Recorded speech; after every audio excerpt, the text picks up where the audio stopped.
सिंध सद एसोसिएशन मरकज़ पारां मरकज़ी ऑफिस हैदराबाद में रमज़ान करीम जे मौक़े ते अटकल 100 गरीब सादात फैमिलीज़ में ईद राशन विरायो वियो।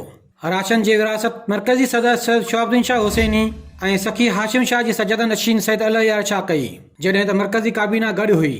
मरकज़ी सदर सैयद शहाबुद्दीन शाह हुसैनी प्रेस बयान में चयो आहे त सिंध सद एसोसिएशन जो बुनियादी मक़सदु ई पोइ ते पियल सैदनि जी हर तरह मदद करणु आहे ऐं उन्हनि तकलीफ़ुनि खे घटाइण लाइ कोशिशूं कयूं पिया। हिन सरंदे वारनि सादातनि खे गुज़ारिश कंदे चयो त सादातनि जी समाजी कमनि में भरपूर मदद कंदा, संदसि मथां फ़र्ज़ु आहे।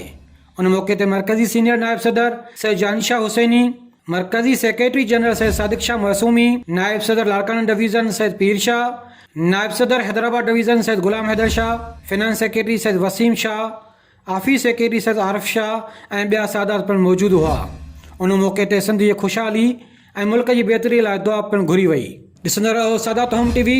यूट्यूब ते सादात होम टीवी खे सब्सक्राइब कयो ऐं बेल आइकन खे ज़रूरु दॿायो। फेसबुक ते सादात होम टीवी पेज खे लाइक कयो, शेयर कयो ऐं कमेंट्स कयो।